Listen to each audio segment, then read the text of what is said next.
It's that crack all the way along there. Now just make sure that the new is the same as the old. There's nothing worse than getting it all in there and then finding out it's the wrong one.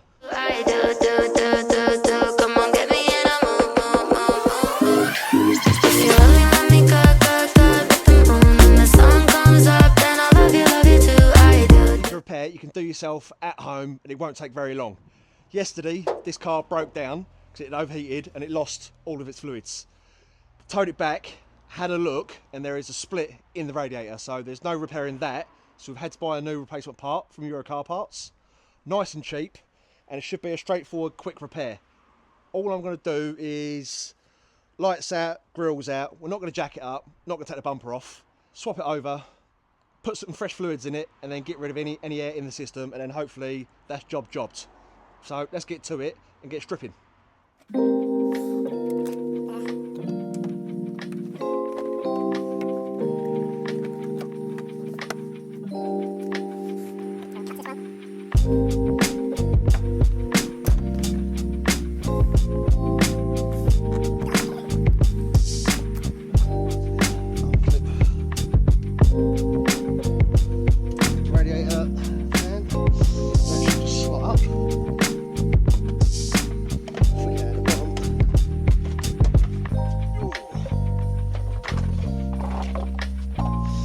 That's it, nice and simple. One electrical plug, and then it's just slotted onto the back of the radiator.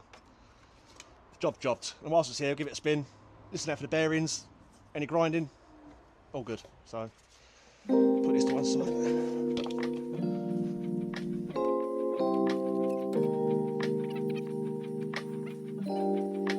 I've undone the 222s on the bottom of the rad, so now it's a case of lifting it out. Get my hands in now.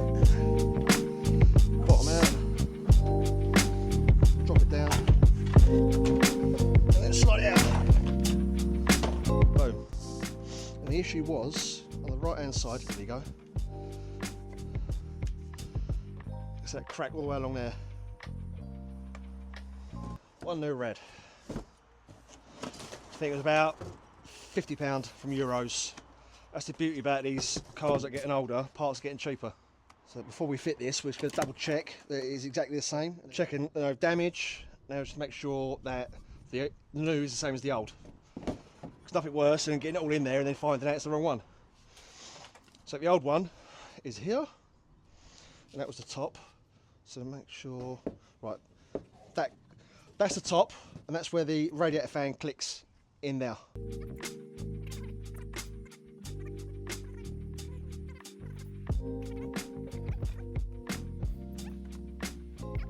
We have a match.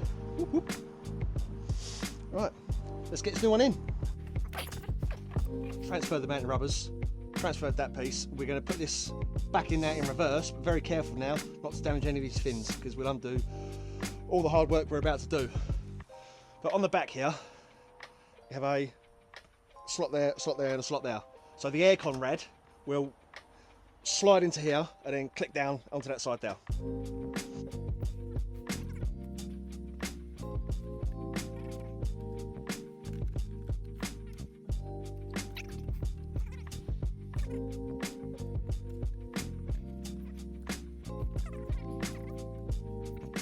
Hook this top corner in first, and then come around here. That one slots in, and then down here, that's actually a clip. So when you want to remove it, you undo that clip first. There. But now that's all in, put the rubbers in, get it mounted back up. These rubber mounts go big side down on the bottom of the new rad. That's one. Logan, next. Right, so the top's got a slot in the holes first. Let it go up.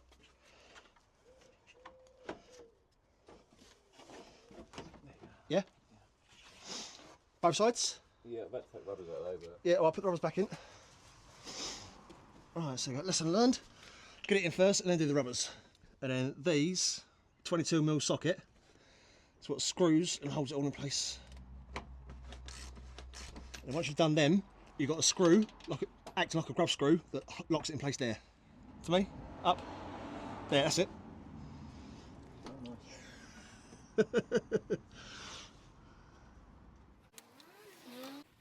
On the back of the radiator, is some clips and it just slots on these corners. Simple as that. Just notice on this pipe, that's been rubbing away. So that's gonna split soon, so we need to get a new pipe there as well. It's all clicked in. If you've got one of these Fiestas, check there. Over time it's been rubbing away on this piece, worn that out. So that's another disaster. Wait, there you go.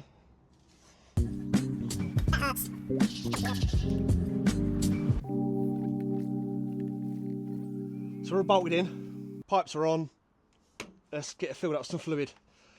Coolant, now these take 5.5 litres, so we'll throw 5 in right now. I could do a better funnel really.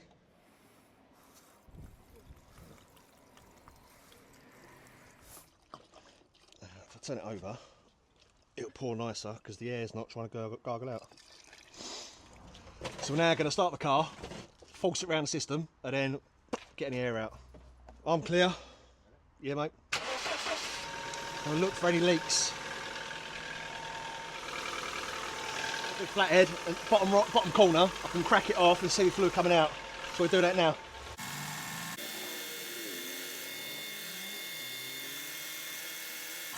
Give it a rev. Keep the revs up.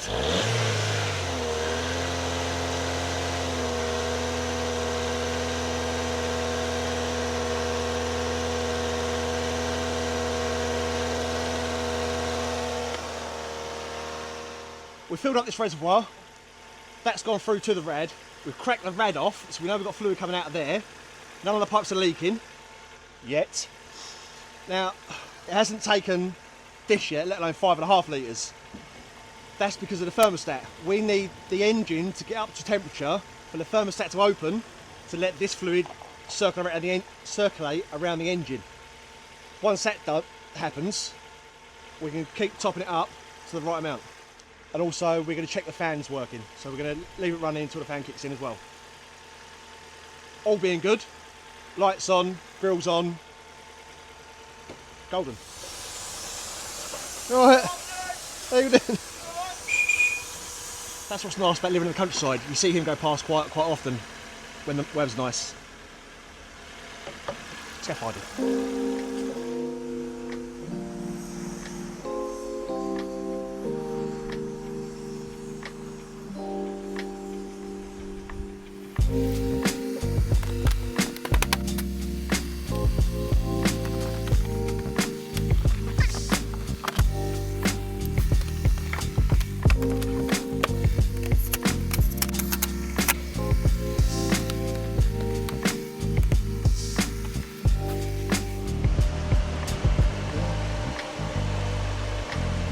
Right, it's a triple check, we've done everything up.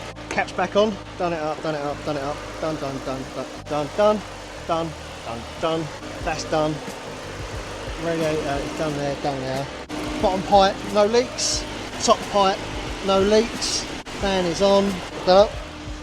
Check the, before you scream at me, I know this needs a new bonnet. I tried to go everywhere today to get one, but being it's bank holiday weekend, everywhere's shut, the places that were open didn't have one. So, check the lines there, that's right there. That's it. Like I say, I was just going to spray it and lacquer it and then give it back as a surprise, but the amount of money I'd spend on paint and lacquer, I could get down a breakers yard and get an entire bonnet in colour. So I've got one more shot. Tomorrow, on the way to dropping the car off, I can actually pick up a bonnet if he gets back to me. He hasn't got back to me yet, so. Next up, Volkswagen Polo. Drive shaft or gearbox? You want it to be a drive shaft, don't you? I think it might be a gearbox. Let's get this out and get the Polo in. Catch you in the next video. Put the number plate back on for us. Yeah. Come on, get me in a mood. If you